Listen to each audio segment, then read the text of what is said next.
وہی ترجمہ قرآن پوری دنیا میں مستند ہے جو شاہ عبد القادر شاہ رفیع الدین کے ترجمہ سے ملتا ہے، جو ان کے تراجم سے نہیں ملتا وہ مردود ہے، اس کی کوئی سند نہیں، اس کو کوئی قبول نہیں کرتا۔ تو شاہ عبد القادر فرماتے ہیں جب بندہ سوتا ہے، اس آیت میں اللہ نے کہا اس کے اندر دو روحیں ہوتی ہیں، ایک روح نکل جاتی ہے، دوسری اندر رہتی ہے جو حصی ہے۔ ایک نیند میں جب انسان جاتا ہے، النوم اخت الموت کہا گیا، نیند موت کی بہن ہے، وہ روح نکل جاتی ہے، پھر وہ روح اس وقت واپس آتی ہے جب یہ جاگتا ہے۔ وہ روح باہر آ کر پوچھتی ہے امر ہے یا اللہ تو اندر جاؤں، امر نہیں ہے، حکم نہیں ہے تو اندر داخل نہ ہوں۔ اللہ نے موت لانی ہوتی ہے تو وہ نیند وہیں پر، وہ جو ہے روح وہیں پر روک دی جاتی ہے، بندہ نیند ہی میں مر جاتا ہے۔ اس لیے اللہ کے پیغمبر نے دعا سکھائی، سوتے ہوئے پڑھو اللہم بسمک اموت و احیا، جب اٹھ جاؤ تو یہ کہو الحمدللہ الذی احیانا بعد ما اماتنا وَإِلَيْهِ النُّشُورُ، میں مردہ تھا پھر میں زندہ ہو گیا۔ یہ مردہ کیا ہے؟ اس آیت سے استدلال ہے۔ شاہ عبد القادر فرماتے ہیں کہ یہ دعا لازمی پڑھ کے سو، لازمی پڑھ کے اٹھو، اس لیے کہ اللہ تعالیٰ تمہیں مردوں میں شامل نہیں کرے گا۔ مردہ وہ ہوتا ہے جو اللہ کا حکم چھوڑ دیتا ہے، اس لیے کہا یسألونک عن الروح قل الروح من امر ربی، تو روح اللہ کا امر ہے۔ اس کے بعد آیت ہے تیسرے رکوع کے اندر قل یا عبادی الذین اسرفوا علی انفسهم لا تقنطوا من رحمت اللہ، قرآن کی سب سے زیادہ انسان کو امید دلانے والی آیت۔ بڑے سے بڑا گناہگار، بدکار، خطاکار، بڑا سا بڑا فاسق کیوں نہ ہو، اللہ اسے کہتا ہے لا تقنطوا من رحمت اللہ، میری رحمت سے نا امید نہ ہونا۔ اللہ تعالیٰ اسے بھی بخش دیتا ہے، اسے ہی معاف کر دیتا ہے۔ تو اس لیے کسی کے گناہوں پر اس کے خلاف باتیں کرنا، اسے حقیر سمجھنا، یہ انسان کو خود اللہ کی نگاہ سے گرا دیتا ہے۔ اس لیے کہ یہاں اللہ نے یا عبادی کہہ کر اپنے گناہگاروں کو خطاب کیا، اپنے نیک متقی پرہیزگار ولیوں کو خطاب نہیں کیا، نہ اللہ نے اپنے برگزیدہ لوگوں کو خطاب کیا۔ اللہ نے پیار سے کہا یا عبادی، اے میرے بندو، قل، میرے پیغمبر آپ ان سے کہیں یا عبادی، میرے وہ بندے، الذین اسرفوا علی انفسہم، جنہوں نے اپنے نفسوں پہ گناہوں کا بھار ڈال دیا اور اپنے آپ کو گناہوں میں لت پت کر دیا۔ لا تقنطوا، نبی کی زبان سے اللہ اپنے بندوں کو خطاب کر رہا ہے کہ گناہوں کرنے سے نا امید مت ہو، ایک بار تم توبہ کرو سارے گناہ معاف کر دوں گا۔ یہ اللہ کا اصول بتا دیا۔ پھر اس کے بعد چوتھے رکوع میں ایک دعا ایسی ہے وَمَا قَدَرُ اللَّهَ حَقَّ قَدْرِهِ وَالْأَرْضُ جَمِيعًا قَبْضَتُهُ يَوْمَ الْقِيَامَةِ وَالسَّمَاوَاتُ مَطْوِيَّاتٌ بِيَمِينِهِ سُبْحَانَهُ وَتَعَالَى عَمَّا يُشْرِكُونَ۔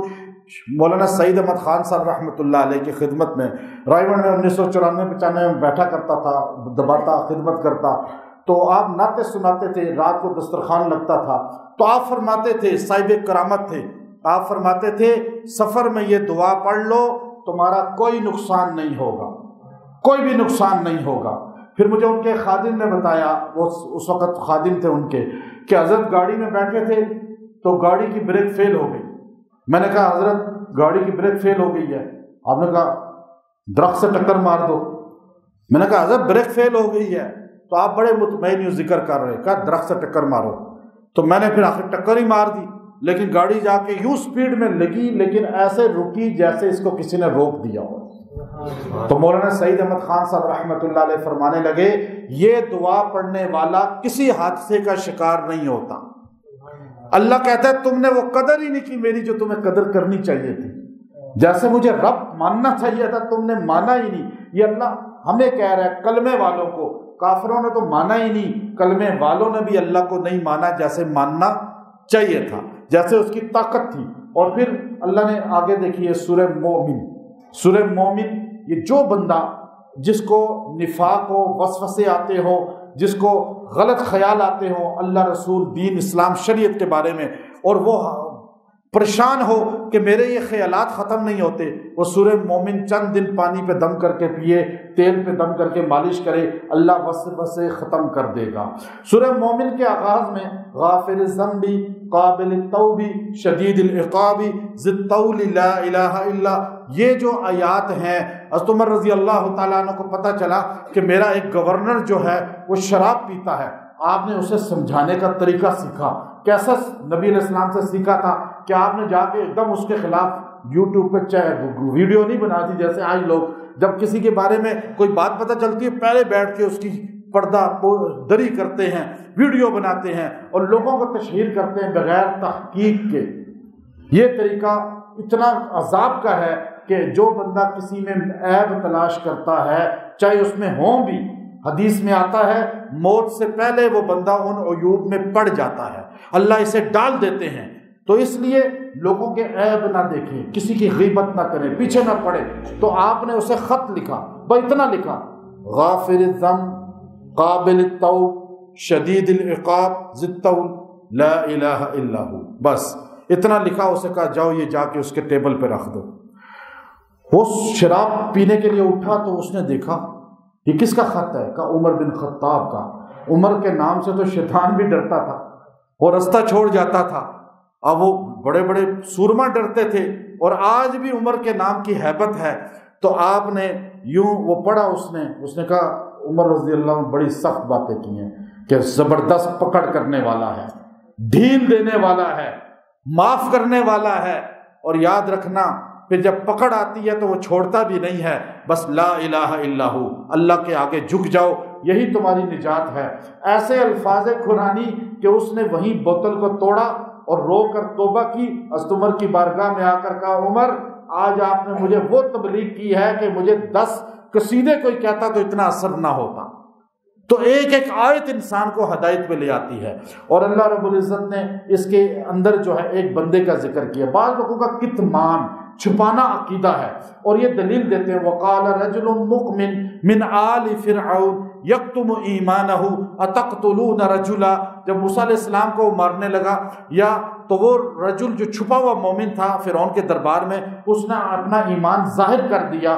اس نے کہا کیوں قتل کرتے ہو جو تمہیں اللہ کی طرف بلاتا ہے؟ تو اس پر بعض لوگ کہتے ہیں یکتم، کتمان، یہ ایک عقیدہ بنا لیا، چھپانا، یعنی دین کو چھپایا جا سکتا ہے عارضی طور پہ۔ جس کی مسجد میں جاؤ اس کا عقیدہ بنا لو، جس کے ساتھ بیٹھو اسی کے بن جاؤ، جس کے ساتھ بیٹھو اسی کے گن گاؤ، اسی کے مسلک کی باتیں کرو۔ یہ اسلام کا شعار نہیں ہے۔ اسلام کہتا ہے جیسے ہو عقیدہ توحید پر، اس پر قائم رہو، ساری دنیا ایک طرف ہو جائے، ابراہیم خلیل اللہ کی طرح آگ میں جل جاؤ، اپنا مسلک موقف نہ چھوڑو۔ یہی عقیدہ تھا جو بشر خافی رحمۃ اللہ علیہ نے کرامات اولیاء مولانا یوسف نبہانی کی اس 4 جلدوں میں ہے، اس کے اندر لکھا کہ آپ ایک دن جنگل میں گئے تو آپ نے دیکھا کہ درخت جو ہے وہ یوں جو ہے ہل رہا ہے، آپ اس سے ہم کلام ہوئے تو درخت اکڑ کے کہنے لگا میرے جیسے بن جاؤ، میں لوگ پتھر مارتے ہیں میں پھل دیتا ہوں، لوگ آرا چلاتے ہیں میں لکڑی سایہ دیتا ہوں، میری اتنی خوبیاں ہیں، لوگ تشدد کرتے ہیں، برا سلوک کرتے ہیں، میں ان کو راحت دیتا ہوں۔ آپ نے فرمایا اتنی خوبیوں کے باوجود آگ میں کیوں جلتا ہے؟ اس نے کہا ایک خامی ہے، ساری خوبیوں کے باوجود ہوا جدھر کی ہوتی ہے میں ادھر جھک جاتا ہوں۔ ہوا جدھر کی ہوتی ہے، جیسا ماحول جیسا دیس ویسا بھیس، یہ نہیں ہے۔ اپنا بیس ایک ہی ہے آقا علیہ السلام کا، ایک عقیدہ ہے۔ امریکہ میں جاؤ وہی عقیدہ، افریقہ میں جاؤ وہی عقیدہ، سعودیہ میں جاؤ وہی عقیدہ، دیہاتوں میں پنجاب کے چلے جاؤ وہی عقیدہ۔ یہ نہیں کہ شادی میں جاؤ تو ادھر جھک جاؤ، جنازوں میں جاؤ تو ادھر جھک جاؤ اور غلط رسومات والوں کے ساتھ بیٹھو، نہیں، اپنا عقیدہ مضبوط رکھو۔ یہ ہے، چھپانا نہیں ہے دین کا۔ بھی دیکھو اس نے چھپایا تھا نا، یہ آیت کو سمجھے ہی نہیں، کتمان والوں کا اس پر بلیو ہو گیا۔ اس میں کہا گیا وقال رجل، اور کہا رجل نے، مؤمن یکتم ایمانہ، جس نے اپنا ایمان چھپایا ہوا تھا، جب تک چھپایا تھا قرآن نے تعریف نہیں کی، جب اس نے ایمان کو ظاہر کیا تو پھر قرآن نے تعریف کی ہے۔ قرآن نے وہ لفظ بیان کیا ہے جو اس نے بول کے کہا، اتقتلون الرجل، یہاں اس نے اظہار کیا ہے، کتمان نہیں کیا۔ جب تک کتمان تھا، چھپایا ہوا تھا، اللہ نے اس کی تعریف نہیں کی، جب اس نے اظہار کر دیا تو اللہ نے اس کی تعریف کر دی۔ تو یہ اس کے اندر اللہ نے ارشاد فرمایا۔ سورہ حامیم سجدہ، جو آدمی مغرب کی نماز پڑھ کے جو دعا کرے گا اللہ اس کی برکت سے دعا کو قبول کر لے گا۔ جب بھی مشقت آئے، مولانا زکریا رحمۃ اللہ علیہ اکثر فرماتے تھے کہ مغرب کے بعد اس کو پڑھ لو، اللہ آپ کے مسئلے حل فرما دیں گے۔ اس کے اندر اللہ رب العزت نے جہاں ایمان والوں کی تعریف وہاں بھی کی ہے تو وہ یہی کہا، ان الذین قالوا ربنا اللہ، وہ لوگ جو کہتے ہیں اللہ ہمارا رب ہے، ثم استقاموا، پہ ڈٹ جاتے ہیں، تتنزل علیہم الملائکہ، ان پر فرشتے اترتے ہیں موت کے وقت، یعنی دنیا میں بھی اللہ ان کے فرشتے معاونین بنا دیتا ہے، موت کے بعد بھی، اور پھر وہ فرشتے ان کو کہتے ہیں کہ ہم آپ کے لیے جو ہے اللہ کی طرف سے میزبانی کے لیے آئے ہیں، اور نزلا من غفور الرحیم، آپ ہمارے مہمان ہیں، اللہ نے آپ کو ہمارا مہمان بنا دیا ہے۔ اور پھر اس لیے آگے فرمایا ومن احسن قولا، سب سے بہترین بات اس کی ہے جو لوگوں کو اللہ کی طرف بلاتا ہے، اس سے بہترین بات کسی کی نہیں۔ کائنات میں سب سے بہترین بات اللہ کی طرف دعوت دینا ہے، جس کو اس کے اندر بیان کیا، اور پھر بندہ تکبر نہ کرے، تفاخر نہ کرے، وقال اننی من المسلمین کہے کہ میں تو عام مسلمانوں میں سے ہوں۔ اللہ تعالیٰ عمل کی توفیق دے۔ وآخر دعوانا ان الحمد للہ رب العالمین۔